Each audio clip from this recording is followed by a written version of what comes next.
Dear students, welcome you all in my YouTube channel, The Science Mirror, a Knowledge Hub. Today we are going to discuss Science 9, Chapter 1, Matter in Our Surrounding. हमारे आसपास के पदार्थ अध्याय 1 9th कक्षा का हम chapter आज discuss करेंगे। इसके इम्पोर्टेंट पॉइंट्स डिस्कस करेंगे। चैप्टर 1 है आपका मैटर। सबसे पहले बात करते हैं मैटर के बारे में। पदार्थ किसे कहते हैं? What is a matter? Anything that has mass and occupies space is called matter. वे सारी वस्तुएं जिनका द्रव्यमान होता है और स्थान घेरते हैं, आयतन होता है, आप इन्हें पदार्थ कह सकते हैं। ये पदार्थ कहलाते हैं। एग्जाम्पल के लिए चेयर, वाटर, एयर, बुक, कुर्सी, जल, वायु और किताब। ये सारे के सारे जो पदार्थ हैं इनका द्रव्यमान भी है और ये स्थान भी ऑक्युपाई करते हैं, स्थान भी घेरते हैं। बात करते हैं फिजिकल नेचर, दिखते कैसे हैं, पदार्थ की भौतिक प्रकृति कैसी है। Matter is made up of particles. पदार्थ जो है ये कणों से मिलकर बने होते हैं। अब ये जो कण होते हैं, particles of matter are so small, ये इतने छोटे होते हैं that is beyond our imagination, कि हम इनकी कल्पना भी नहीं कर सकते हैं। ये इतने छोटे होते हैं that we can't imagine about them. तो फिजिकल नेचर ऑफ मैटर में हमने देखा कि पदार्थ जो है ये कणों से मिलकर बने हैं और कण जो होते हैं इतने छोटे होते हैं कि हम इसकी जो है कल्पना भी नहीं कर सकते हैं। बात करते हैं इन पार्टिकल्स की विशेषताओं की। ये जो पार्टिकल्स ऑफ मैटर हैं इनकी क्या विशेषताएं? What are the characteristics of particles of matter? सबसे पहली विशेषता जो है, particles of matter have space between them. ये जो पदार्थ के कण होते हैं इनके बीच रिक्त स्थान होता है। ये जो रिक्त स्थान होता है ये सॉलिड में कम होता है, लिक्विड में थोड़ा ज़्यादा होता है और गैस में सबसे अधिक होता है। दूसरी जो प्रॉपर्टीज़ हैं, particles of matter are continuously moving. पदार्थ के जो कण होते हैं वो नियमित गतिशील होते हैं, निरंतर गतिशील होते हैं। ये स्टैटिक नहीं है, ये मूव करते रहते हैं। ये जो कण होते हैं they are continuously moving. Particles of matter attract each other. Third जो करेक्टरिस्टिक्स है, particle of matter attract each other. पदार्थ के जो कण होते हैं वे एक दूसरे को आकर्षित करते हैं। बात करते हैं स्टेट्स ऑफ मैटर की। पदार्थ की कितनी अवस्थाएं हैं? Generally there are 3 states of matter, the solid state, the liquid state, the gaseous state. वैसे सामान्य तौर पर जो पदार्थ है इसकी 3 अवस्थाएं हैं, ठोस अवस्था, द्रव अवस्था तथा गैस अवस्था। द सॉलिड स्टेट की बात करते हैं। ठोस जो अवस्था होती है, the matter which has definite shape and volume is called the solid state. अब सॉलिड किसे माने हम? किन पदार्थों को आप सॉलिड कहते हैं? ये जो सॉलिड पदार्थ होते हैं, ये जो ठोस पदार्थ होते हैं, इनकी निश्चित बाउंड्री होती है, इनकी निश्चित आकृति होती है, निश्चित आकार होता है इनका, और इनका वॉल्यूम भी निश्चित होता है। तो सॉलिड पदार्थ जो होते हैं they have definite shape and definite volume. इनका निश्चित द्रव्यमान, निश्चित आकृति, निश्चित आकार और निश्चित आयतन होता है। It has strong bonding. अब ये जो कण होते हैं इनके बीच जो बॉन्डिंग होती है, दे आर सो स्ट्रॉन्ग, वे बहुत मजबूत आबंध होते हैं इनके बीच। मोर फोर्स ऑफ अट्रैक्शन, जिसके कारण इनके बीच जो फोर्स ऑफ अट्रैक्शन होती है, आकर्षण बल जो होता है इन कणों के बीच वो अधिक होता है। Less space between this particles. तो ये जो कण होते हैं वे आपस में जुड़े होते हैं, तो इसलिए इनके बीच जो रिक्त स्थान होता है वह दैट इज सो स्मॉल, मतलब बहुत कम, सो लेस, बहुत कम होता है। They are hard and rigid. Solid की विशेषता है कि वो हार्ड होते हैं, रिज्ड होते हैं। यदि आप इन्हें थोड़ा सा शेप में परिवर्तन करना चाहते हैं तो it will be very difficult, ये टूट जाते हैं, ये रिज्ड होते हैं। Not compressible, you can't press them. आप इन्हें, ये संपीड्य नहीं है, आप इन्हें संपीड़ित नहीं कर सकते, आप इन्हें प्रेस नहीं कर सकते हैं। ये जो पार्टिकल्स होते हैं इसके वो नियमित और अनियमित 2 प्रकार से अरेंज्ड होते हैं। नियमित जो होते हैं उनको आप क्रिस्टलाइन सॉलिड कहते हैं, और जो आपके अनियमित होते हैं उन्हें आप एमोर्फस सॉलिड कहते हैं, जो बड़ी कक्षाओं में आप पढ़ेंगे। तो सॉलिड स्टेट के बारे में आपने जाना कि इसमें लेस स्पेस होता है, इनके बीच रिक्त स्थान कम होता है, रिक्त स्थान इनके बीच कम होता है और बॉन्डिंग जो होती है वो मजबूत होती है, तो इसलिए इनके बीच जो फोर्स ऑफ अट्रैक्शन होती है वो अधिक होती है। बात करते हैं द लिक्विड स्टेट की। अब जो द्रव अवस्था होती है पदार्थ की, द्रव आप किसे कहेंगे? The matter which is definite volume but not definite shape. अब द्रव जो होते हैं उनका निश्चित जो होता है आयतन होता है, स्थान जो गिरते हैं वो निश्चित है, बट नॉट डेफिनेट शेप, इनका निश्चित आकार नहीं होता है। It takes the shape of the container in which it is placed. ये उसी बर्तन का आकार लेते हैं जिसमें आप इन्हें प्लेस करते हैं, जिनमें आप इन्हें रखते हैं। तो लिक्विड स्टेट की एक और विशेषता, it has weak bonding than solid. इसमें जो बॉन्डिंग होती है, जो आबंध होते हैं कणों के बीच, जो फोर्स ऑफ अट्रैक्शन होती है वो इसमें कम होती है, बॉन्डिंग भी इसमें सॉलिड की अपेक्षा कमज़ोर होती है। इट इज़ कंप्रेसिबल, आप इन्हें कंप्रेस कर सकते हैं, आप इन्हें दबा सकते हैं।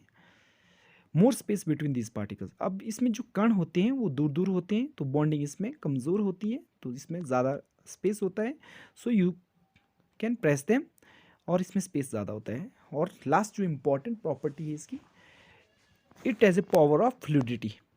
तरल जो पदार्थ होते हैं इनमें तरलता होती है, इनमें बहने की क्षमता होती है, ये बहते हैं। तो ये लिक्विड स्टेट की कैरेक्टरिस्टिक्स के बारे में हमने जाना। अब बात करते हैं द गैसीय स्टेट, गैस अवस्था के बारे में। अब जो गैस अवस्था होती है, no fixed shape no fixed volume, इनका ना तो निश्चित आकार होता है और ना ही निश्चित स्थान इनका होता है, स्थान गिरने का भी इनका निश्चित नहीं होता है। Molecules are far apart, molecule जो होते हैं वो दूर दूर होते हैं, ये जो कण होते हैं वे भी इसमें जो है दूर दूर होते हैं। फोर्स ऑफ अट्रैक्शन जो होती है, क्योंकि बॉन्डिंग इसमें कमज़ोर होती है तो इसलिए फोर्स ऑफ अट्रैक्शन भी इसमें कम होती है, आकर्षण बल भी कम होता है। तो ये कहीं भी मूवमेंट कर सकते हैं, they are freely to move. High kinetic energy, ये गतिशील होते हैं, ये जो कण होते हैं ये ज़्यादा इसमें गतिज ऊर्जा रहती है। डिफ्यूज़न मैक्सिमम, तो इसकी जो एक स्थान से दूसरे स्थान, हायर कंसंट्रेशन से लोअर कंसंट्रेशन की ओर बहने की ओर जो क्षमता होती है दैट इज़ मैक्सिमम। तो ये हमने गैसीय स्टेट के बारे में जाना। अब दो और स्टेट्स हैं आपकी सिलेबस में, प्लाज्मा एंड वीईसी। प्लाज्मा जो है ये फोर्थ मैटर है, तो रफली equal number of positive and negative ions, इसमें जो पॉजिटिव और नेगेटिव आइंस होते हैं they are equal in amount. और ये आप देख रहे हैं lighting, solar wind, aurora, fluorescent light, nuclear firewall, neon sign, है ना, इसमें सब में क्या होता है, इसमें सब में प्लाज्मा प्रेजेंट रहता है। और एक जो सबसे लास्ट में डिस्कवर किया गया है अभी, बीईसी, बोस आइंस्टाइन कंडेंसेट, तो सत्येंद्रनाथ बोस और अल्बर्ट आइंस्टाइन ने जो है इसकी डिस्कवरी की है, तो इनके नाम पर इस जी जो पदार्थ की पांचवी अवस्था, इसका नाम बीईसी, बोस आइंस्टाइन कंडेंसेट रखा गया है।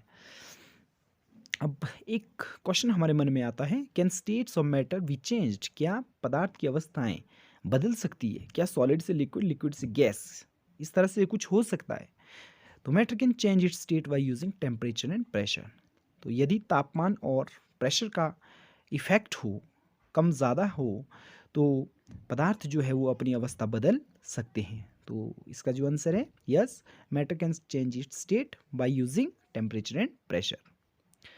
अब बात करते हैं इफेक्ट ऑफ टेम्परेचर की, कि तापमान बढ़ने या घटने से कैसे जो सॉलिड स्टेट है या लिक्विड स्टेट है या गैसीय स्टेट है वो कैसे अपनी अवस्था बदल सकते हैं। तो बात करते हैं पहले टेम्परेचर की। तापमान किससे कहते हैं?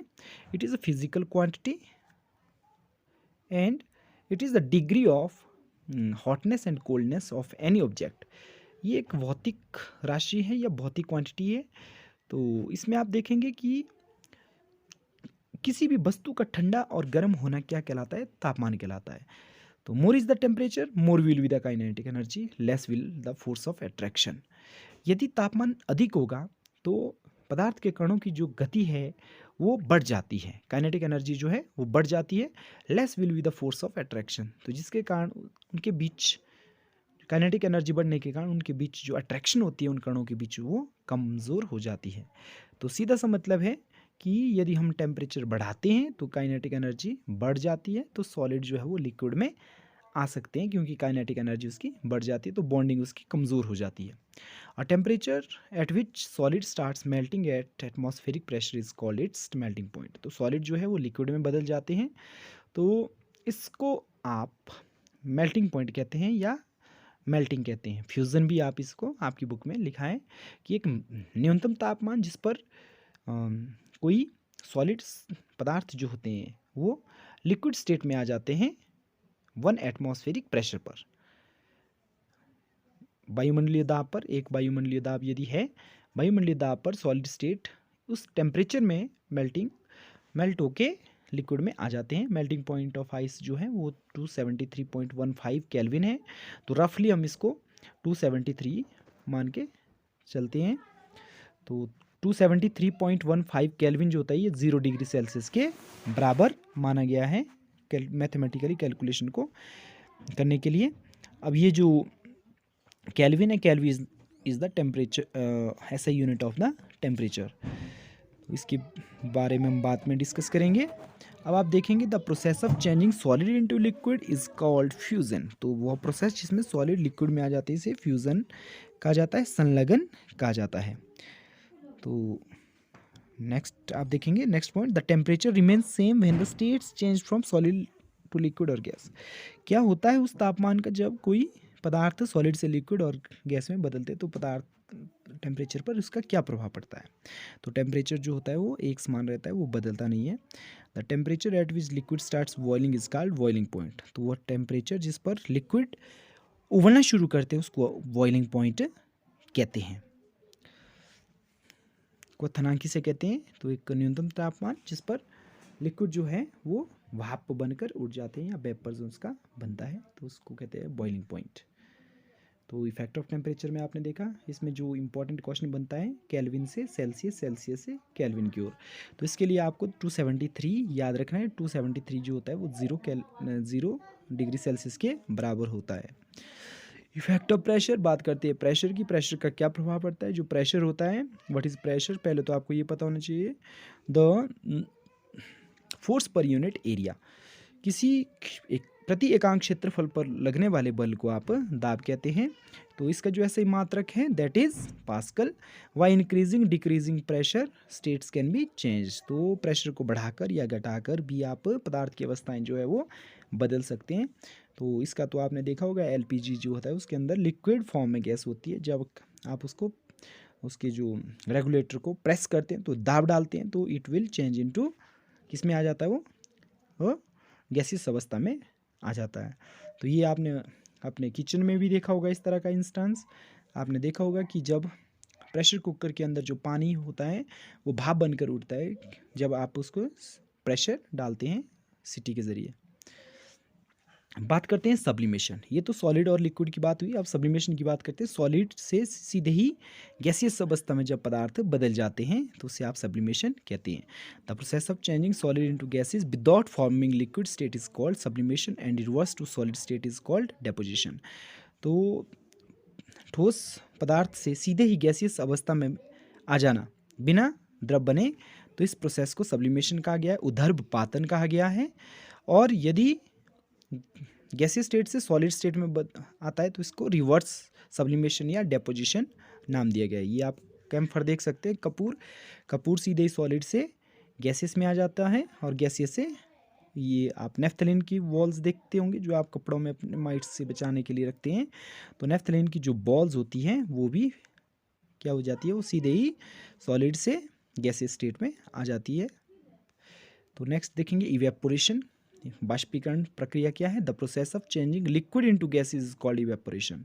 तो वह प्रक्रिया जिसमें लिक्विड गैस में बदल जाते हैं, गैस में आ जाते हैं, तो इस प्रक्रिया को आप इवेपोरेशन कहते हैं। फैक्टर्स अफेक्टिंग इवेपोरेशन, कौन कौन से कारक हैं जो इवेपोरेशन को प्रभावित करते हैं। तो 4 कारक दिए हुए हैं आपकी बुक में। Temperature, wind speed, surface area, humidity. Temperature यदि अधिक होता है तो इवेपोरेशन भी अधिक होता है।